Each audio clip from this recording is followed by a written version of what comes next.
You're listening to the Good Question Podcast with Richard Jacobs. Our goal is to make each of our guests exclaim, that's a good question. I don't know the answer.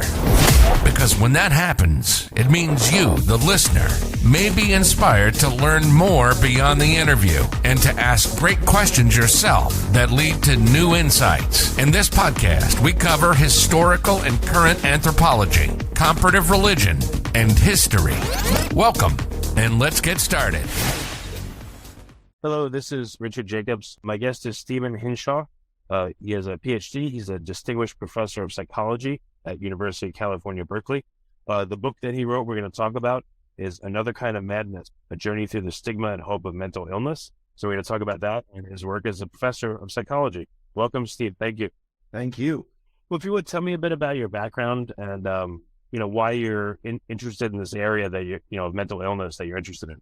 So the precise reason is exactly the topic of the book, Another Kind of Madness. I grew up in the Midwest. I grew up in Columbus, Ohio, and Dad was a professor of philosophy at Ohio State. My mom was a lecturer in English and in history. My little sister and I, in some ways, had this idyllic life, kind of a university community that we were in. Dad had been a professor since the age of 25. We had 50-yard line seats at Ohio Stadium to see the Buckeyes. What could go wrong?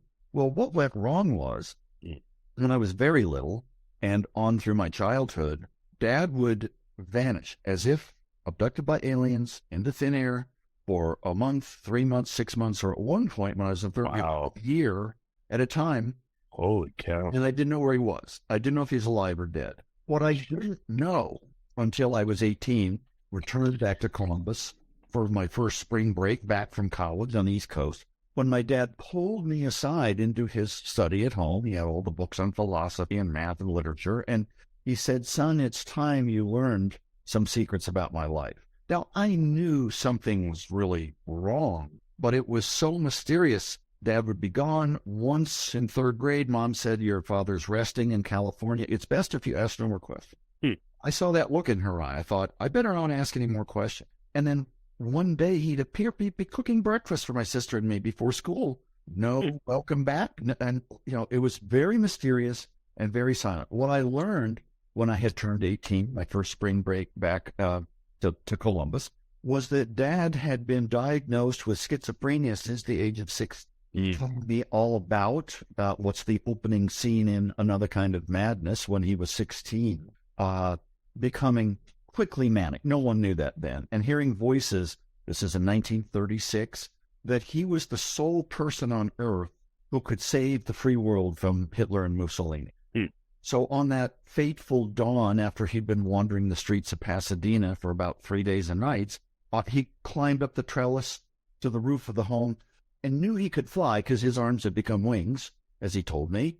And he jumped off the roof to send the message to the leaders. Well, of course, a second later, he crashed to the pavement below, had a concussion, broke his left wrist. His brothers came rushing out of the house. What's happened? And he spent 6 months in an adult mental hospital with some fairly mentally challenged and physically deformed people. He told me that first talk that he realized that he was as flawed mentally as they were physically. No school, worked on the garbage crew, nearly starved to death at the facility because he believed the Nazis had poisoned the food supply. So his dad was called in for last rites. And then 6 months later, suddenly, with no treatment, there was no therapy, no medications, he got better and went back to 12th grade. And so his life of real strong achievement, he went on to go to Stanford, got a PhD in philosophy at Princeton. He studied with Bertrand Russell and Albert Einstein. I mean, quite a career, but periodically interrupted by what we now know as very serious episodes of bipolar disorder, hearing voices, quite disruptive, thinking he was the savior, but nobody ever talked about it. In fact, when I was little, just to wrap up this first kind of segment here, he went to his psychiatrist over Ohio State and said, "What do I tell my little children? They're in kindergarten, preschool, about my absences and my illness." And never forget what he told me that fateful afternoon, 1971, in his study.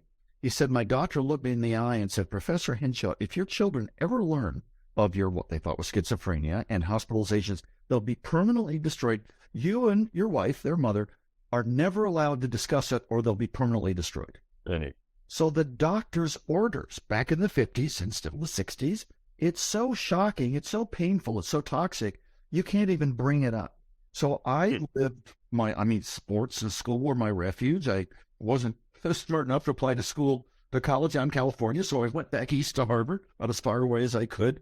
But that first conversation was a revelation. Number one, hey, schizophrenia runs in families. I took a psych course and realized that adoption and twin studies were coming out of Scandinavia. This runs in families through genes, so maybe I'm at risk. I better be careful. But second, I went back from spring break and changed my major to psychology.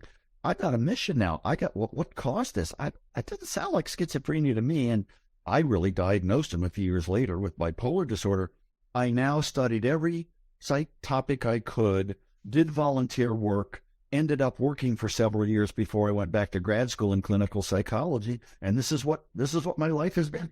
So is your focus schizophrenia, or is it bipolar disorder and other mental issues? Yeah, so it's a fair question. What I really did in college, I was a big brother and a housing project to boys without a father. I taught in a prison that your undergrads could go in and teach psych courses then. I worked at a community mental health center with a psychiatrist, a social worker, and a psychologist, and I would make home visits. I kind of identified with lonely kids or kids who were lost, because that's what I'd felt like. I mean, what happens when you're a kid and something is drastically wrong and nobody talks about it? I mean, I think there's fundamentally two choices. Number one, as a kid, you think the world's a random, cruel, awful place, not a very healthy attribution to have. Or number two, it must be my fault. Maybe I wasn't good enough when Dad was home. Or maybe if I asked too much, because I knew I was allowed to ask when he was gone, it would impede his coming back. So I was prone to a lot of self-blame, depression. Depression and bipolar disorder tend to run in families. And so I'd been really a child and developmental clinical psychologist, working with kids with ADHD or learning problems or depression or all kinds of other conditions. But guess what? When you work with samples and you do longitudinal research and you follow them into adolescence, they turn into adults. So I'm interested in the entire spectrum of mental and neurodevelopmental conditions and genes and families and schools, and especially in my last 25 years, how can we overcome this pernicious stigma? My dad never told his colleagues that he was a professor with for 49 years about his diagnosis. They knew he'd be gone in a hospital from time to time, but my mom's mom, my maternal grandmother in Columbus, thought that her son-in-law was off to a hospital for some unknown physical ailment. You didn't talk about schizophrenia or manic depression or bipolar disorder because it was probably the family's fault or you were internally flawed. And the shame was so great that, I mean, if my dad hadn't had tenure at age 30, he'd have lost his job. I mean, he acted very wild in the classrooms when he was, on his runs. And what did your mother do when he would disappear for periods of time? Well, she was the hero. She grew up in Columbus, met a grad student, this magnetic young professor in philosophy. They got set up on a blind date. He was athletic. He was handsome. He had brilliant ideas about the nature of ethics in the world and the philosophy of science, and fell in love. But during their courtship, my mom told me, because I had a lot of separate conversations with her over the years too. She said, "Steve, what did your father tell me when we were engaged?" He said, "Honey, I had a little trouble in high school, and then again at Princeton, where he got his PhD, and then was shipped to Byberry State Hospital, Philadelphia State, the closest thing to a concentration camp America had in the mid-40s. You wouldn't tell your fiancé in the late 40s, early 50s that you had chronic schizophrenia, that you wouldn't be marriage material." So she learned the hard way. When she was pregnant with me and then pregnant with my sister a year and a half later, Dad went into very psychotic, what are called mixed episodes, the energy of a mania, the despair of depression, and wasn't present for either of our births. So she white-knuckled it and kept us kids going and hoped and prayed he would return one day, which he always did, but with no communication in the interim. So now, when she was 50, I'll just say one more thing. With no known rheumatoid arthritis in our family, I was hiking with her. I'd graduated from college, and she suddenly got very stiff. Within 6 months, she'd been diagnosed with severe crippling rheumatoid arthritis, which she had for the next 40 years until she died at 90. And I have a hunch that the stress and the shame and stigma of keeping everything silent all those years probably did a number on her immune system. I'm sure, yeah. Yeah. So she was the silent hero.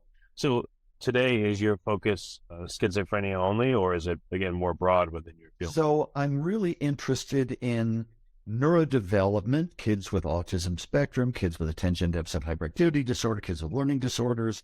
I'm very interested in adolescence and adulthood, more psychotic disorders like schizophrenia and bipolar disorder. But I'm really interested in, regardless of the condition, two or three things. Number one, for most of the 20th century, parents were directly blamed for their kids' autism. They were refrigerator parents. They were so cold, the kid never formed an attachment. Or if your kid had schizophrenia, well, you must have been a schizophrenic mother, cold, aloof, demanding, and hostile. So the adolescent had to form an alternative reality, a psychotic reality. So, we know that's so much nonsense these days. These are highly genetically transmitted conditions. On the other hand, for schizophrenia, bipolar disorder, ADHD, learning problems, how a family interacts and rises to the challenge and stops blaming themselves and the kid and gets supports and treatment can make all the difference for outcome. So I'm interested in the spectrum of what's typical and neurotypical behavior. When do we define it as mentally ill or neurodevelopmentally disordered? And how can we integrate biology and families and schools and communities to get that person help? And then the second thing I'm really focused on, as I mentioned a minute ago, is what can we do to change the discussion, to eradicate the stigma that's still present in the 21st century? I mean, now autism is diagnosed pretty often from what I've seen. Yep. There seems to be quite a bit of support for it. But what is the current state now? If a parent has a child that, appears to be on the spectrum, as they say, what will they experience? Is it a huge range still, or is it far better? It's a huge range. It's getting better. So let me go back in time to the time I was a kid, and I didn't know it then, but sociologists were doing something called the General Social Survey, which is kind of like a census, but on the fifth year, not the even, the decade years. A lot of questions on health and stuff. And one of the parts of this was stigma studies. That random sample of general population would hear a vignette or read a vignette about somebody with hyperkinesis, as it was called then, or depression or schizophrenia, et cetera, and then respond with how much they knew about it. But more importantly, would they ever really want to get close with such an? What do we now know 60 plus years later? For just about every mental and neurodevelopmental condition under the sun, the American public has far more knowledge. There's psychology courses in high schools. It's all over the media these days. What attitudes would you ride on the trolley or bus with? Would you work with, do a school project with? Would you go out with? Would you let your daughter marry? Those attitudes have not changed in commensurate status with the knowledge. In fact, 3 times more people today than in the 50s, if they hear the term mental illness, autism, et cetera, think of the person as inherently dangerous and violent. So knowledge alone is good, but it's attitudes. It's one flew over the cuckoo's nest. It's the snake pit mental hospitals my dad was in. And now that we've closed most of them down, 92, 93% of the beds, where do people end up with very chronic schizophrenia and other forms of mental illness and substance abuse? On the streets, not smelling very good, without a home. So the stereotypes continue. In very recent years, the last year or two, colleagues of mine, Bernice Pesco-Salido, a great sociologist at Indiana University, who now runs the National Stigma Survey, has found that for the first time in the history of research on this, the American public is now much more accepting of depression than, again, since the 40s and 50s, since this research started.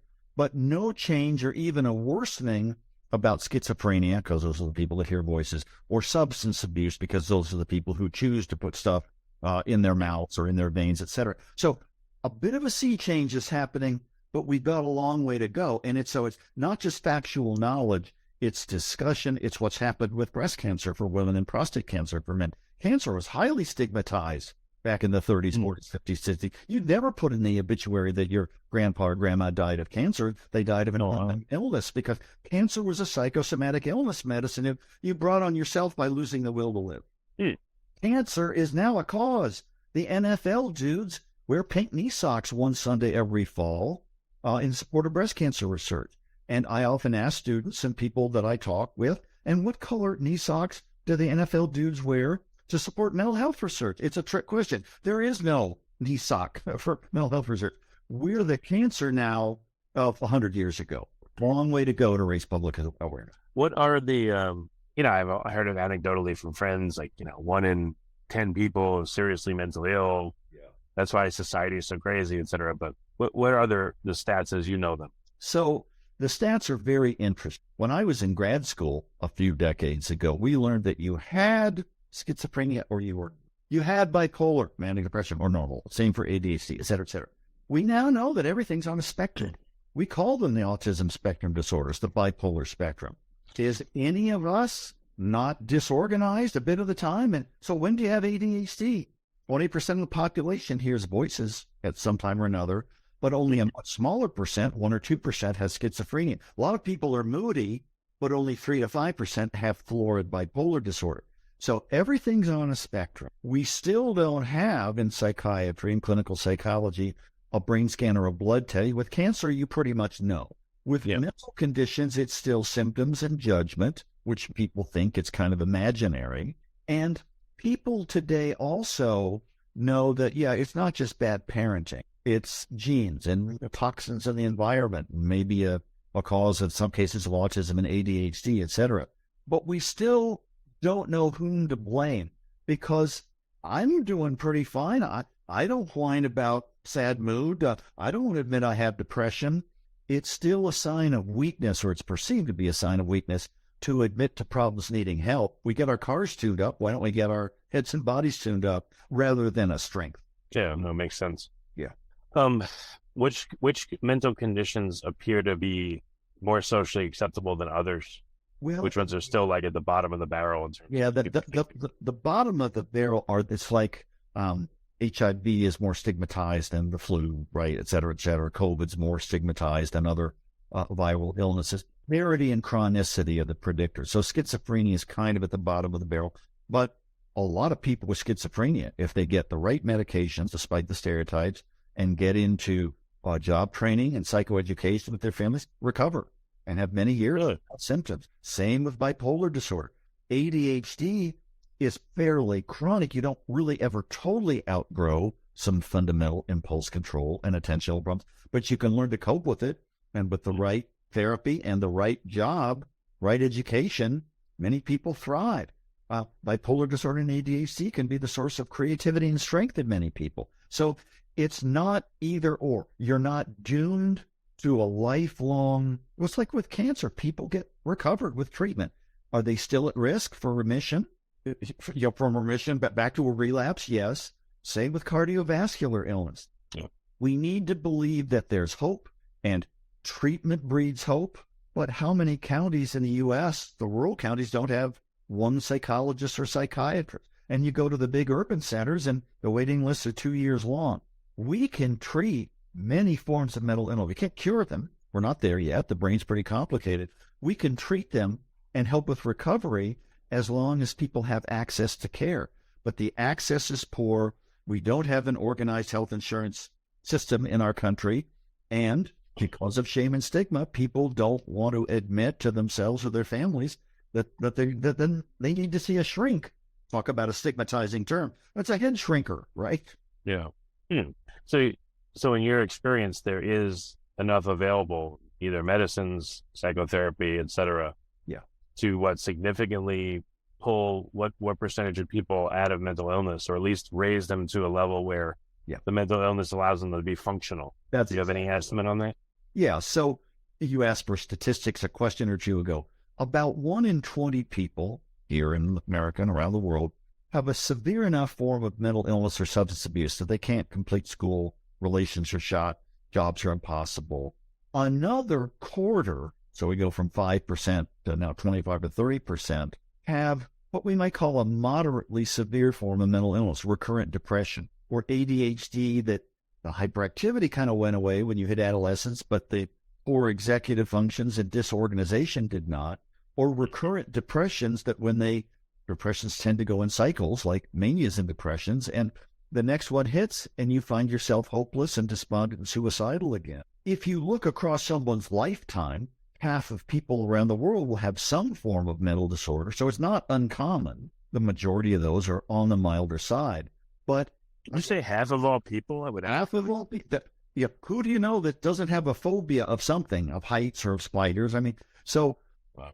If we really think about it, the stereotype of you're in a, quote, loony bin, you're in an insane asylum, you're hearing voices, you're raving, you're aggressive, that's for a couple of % of the population. And with treatment, such people can recover.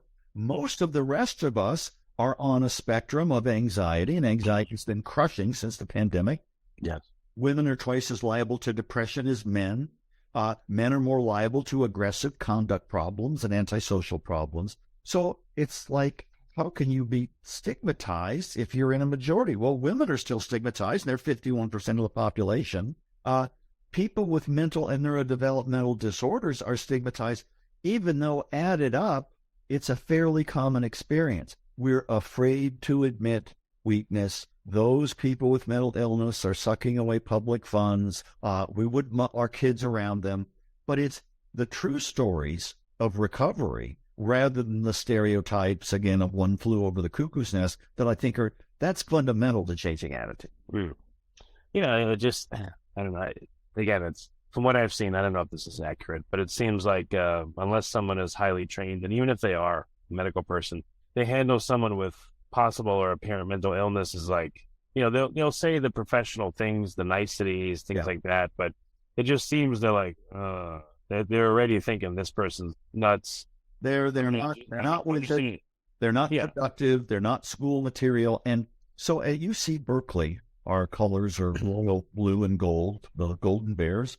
And a few years ago, before the pandemic, it's been even more important since, the Chancellor's Commission on Student Mental Health put out to every faculty, would have been a spiral ring, a binder a decade ago. Now it's online, the blue folder and the gold folder. And I always forget which is which, but one is resources. A student in your class is struggling. Here's how they can get access to pre-services at Student Mental Health Center.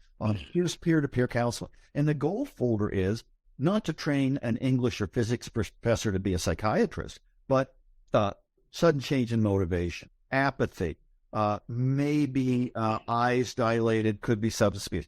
Look for warning signs and encourage students to reach out. The professors don't have to diagnose.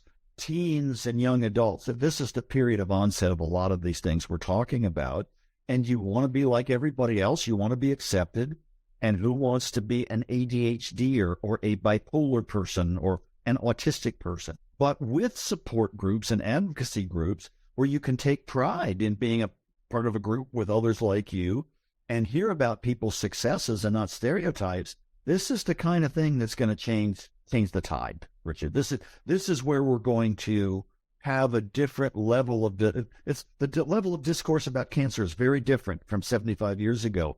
And the hope is, especially with teens and young adults who are very eager to be authentic, and if the good side of social media, a lot of people disclose, we might have a very different conversation in 10, 20, or 30 years. Yeah. That's certainly I've heard there's a shortage of therapists, psychologists, psychiatrists. I mean, what do the numbers look like there? How bad is it? If we doubled or tripled the number of psychiatric residency programs or clinical psychology or social work training programs, we still would be short. We need some different models of care. So here's a factoid, but it's very interesting. If schizophrenia exists in 1% to 2% of people around the world, obviously with psychotic features, waxes and wanes, it can be quite severe. Genes are largely responsible.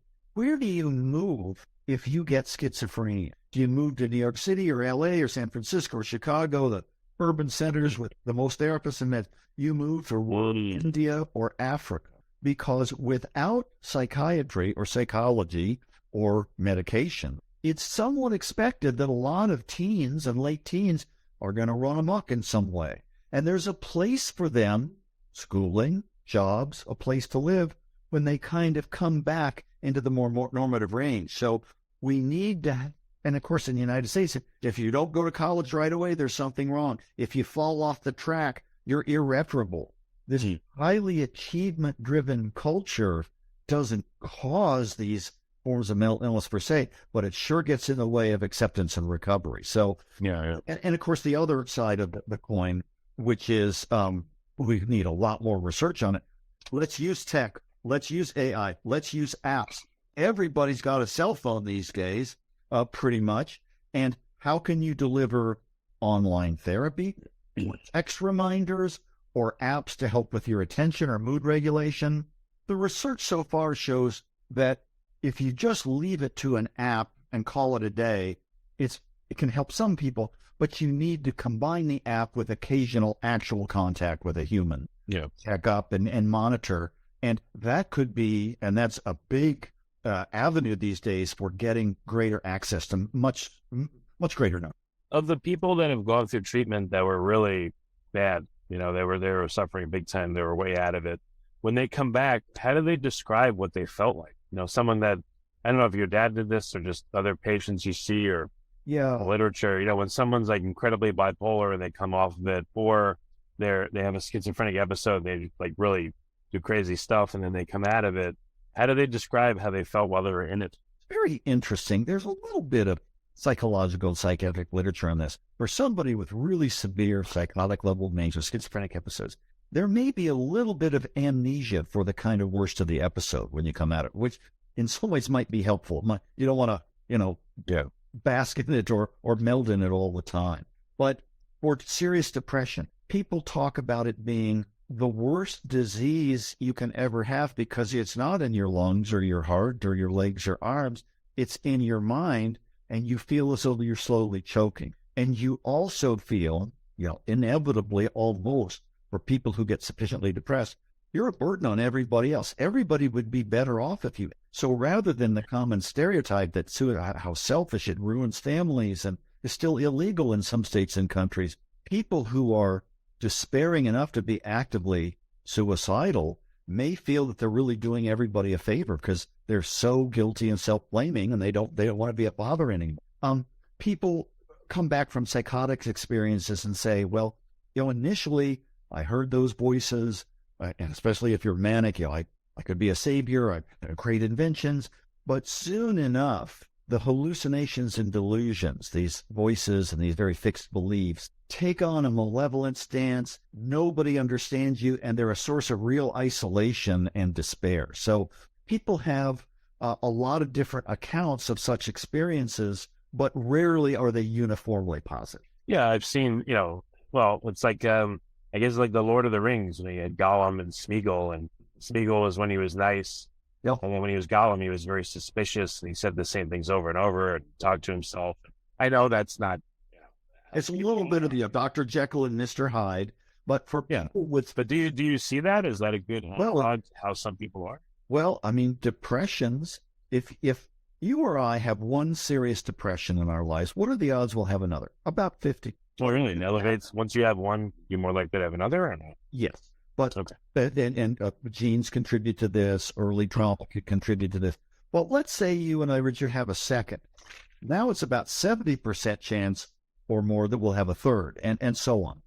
Once your brain in some ways gets sort of entrained, it doesn't take as much loss or as much external pressure to trigger the next depression. Now, that's even truer of bipolar disorder, where one manic episode is way more than 50% likely to end up in other manic episodes or depression, or in some ways the worst of both worlds when you have a manic energy and depressed despair at the same time. We call them mixed episodes. Schizophrenia is episodic, but other people, people like this, they're a little bit sad all the time. They never really meet criteria for a suicidal major depression, but it's more of a personality trait. So there's a lot of different ways of presentation of different mental conditions, depending on the genes in your family, depending on how early it's detected, and depending particularly if you can open up and get peer support and get access to care. But how do people come back from schizophrenia, let's say? What if someone's 25, it had 7 or 8 episodes? According to one calculus, you said they're very likely to have more. It raises the odds, but those are the odds across everybody. Maybe there's a medication they haven't tried before, or maybe in some cases, when you hit middle age, whatever that means today, somewhere between 30 and 80, I guess. Yeah.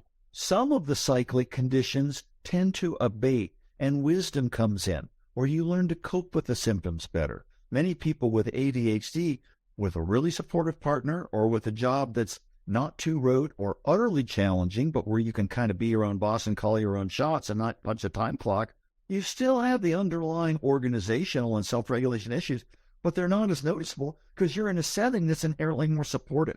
So it's not just that how do we fix people's brains to make everybody normal? Nobody's normal, right? Everybody's on a spectrum of one or more traits that can lead to mental disorders, and we're all in it together. And the more supportive we can be to have job opportunities and to have educational opportunities and to stop hiding behind the, there, for the grace of God go I. I'm glad I'm not bipolar like her or schizophrenic like him. We could have both a more just society and a much more productive one. Think of the workplace. What could employers do to have wellness checks and to encourage exercise or meditation rooms, or to not just have an exit interview when you quit or are fired, but have an entry interview so the employers and the CEO and everybody can get a sense of what your needs are. I think we could, if we restructure the whole system, that's going to do as much as individual treatments or apps. I think we need a CK. Well, okay, so let's say, I have bipolar disorder or schizophrenia, but it appears to be controlled. I apply for a job. Yep. I tell them, yeah. Do I tell them when I apply? Do I tell them after they hire me and I walk in day one?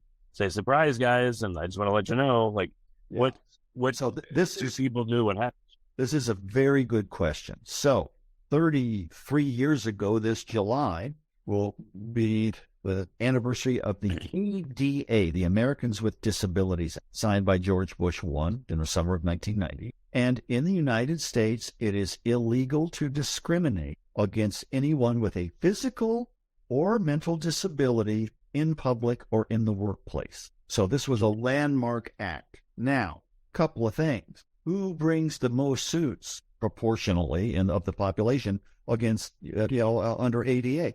People in wheelchairs, people who have physical limitations. It's going to cost money to build a ramp or widen the bathroom door or front door, et cetera, but it's more acceptable. The physical illnesses are not, and disabilities aren't as stigmatized as they were a century ago. Yeah, I know with mental illness. Yeah. It's hard to be sympathetic sometimes, especially because someone's real easy to you. They're not going to work hard. And here's the irony. What are the usual accommodations for people with agoraphobia? Well, you work on the first floor. You don't have to go in an elevator up to floor 5. Or you have flex time, so you see your psychologist during lunch and work an extra hour. It's paradoxical that the stigma still doesn't allow people to feel that they can disclose. But back to your very pointed question, if it's me, I don't tell the interviewer, but once I got the job, and especially if it's a big enough group, maybe there's HR, and a lot of businesses now really want to promote mental health, then I'm going to disclose with the support around me to get the accommodations I need. So, people ask me all the time, your story of your dad, and Steve, your own depressions, the genetic kind of legacy of dad's bipolar, my own depressions, probably from my childhood experiences. And, well, what do I do? So, during the pandemic, we didn't really have classes at Berkeley, and now everybody's back pretty much. But I don't wear a sandwich board when I will go from lecture hall to lecture. I don't wear, Dad had bipolar and I've had depression. Disclosure is about rehearsal and timing and support. I know who I want to tell. I have a support group around me. I practice. So, but what we can't have is what I grew up with back in Ohio in the 50s and 60s. Mental illness was so shameful, it would permanently destroy a family to even mention it. If we have that, we're at ground zero. We're nowheresville. So your question is a very pertinent one. Timing, rehearsal, and support. You get to decide to whom you disclose and when, and which didn't exist in my dad's day, of course, but the Depression and Bipolar Support Alliance, or NAMI, the National Alliance on Mental Illness, or Active Minds, or Bring Change to Mind, high school and college groups for people. there's a lot of places to get support that didn't exist a generation ago. Yeah, that's excellent. Yeah, well, I know we're getting close to running out of time, but, I've had some experience with people in my family that have had pretty serious conditions, and it's hard because you want to get mad at them. Why are you acting this way? Why are you saying these things? What's wrong with you? Stop doing that. You don't have to do this type thing. It's really hard. It's really hard. And, one way to maybe encourage some sensitivity, although it's very frustrating at times, I totally agree with you. We used to call people with glasses 4 eyes. Yeah. You were weak, and then there were contacts.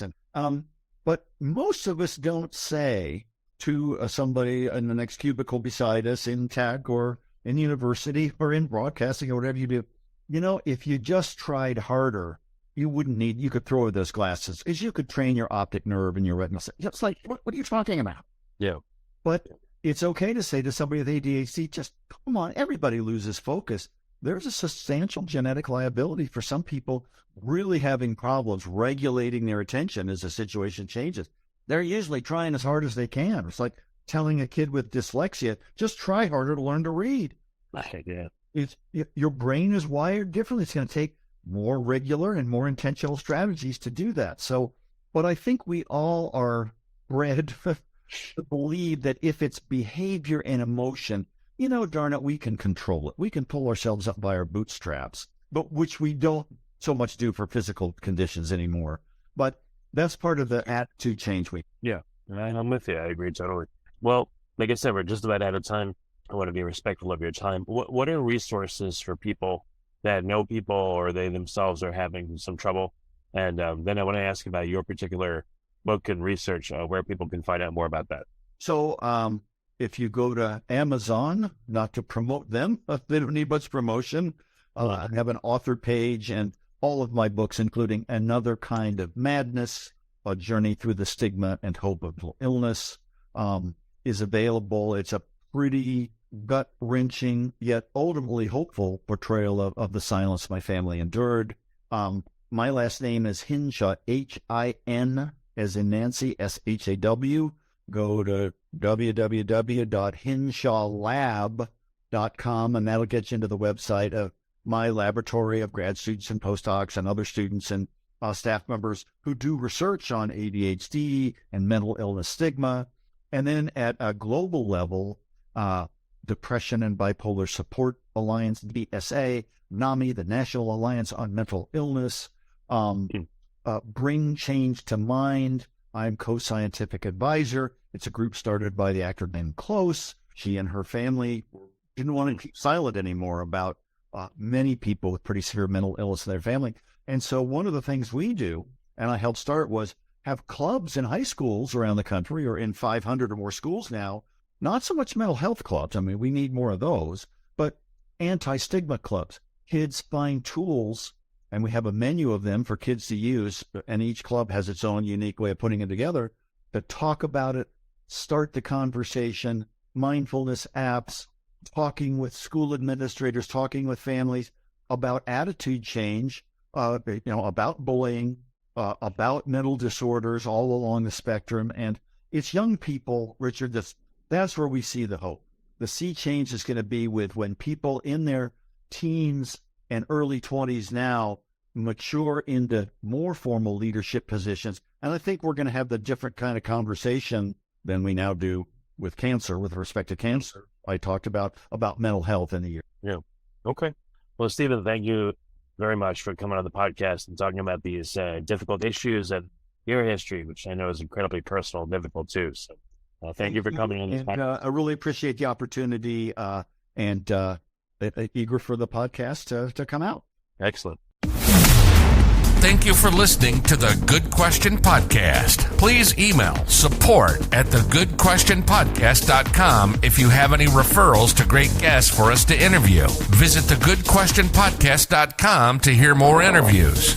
And please help us spread the word by rating and reviewing us on Apple Podcasts, iTunes, Spotify, YouTube, or wherever you listen to this podcast.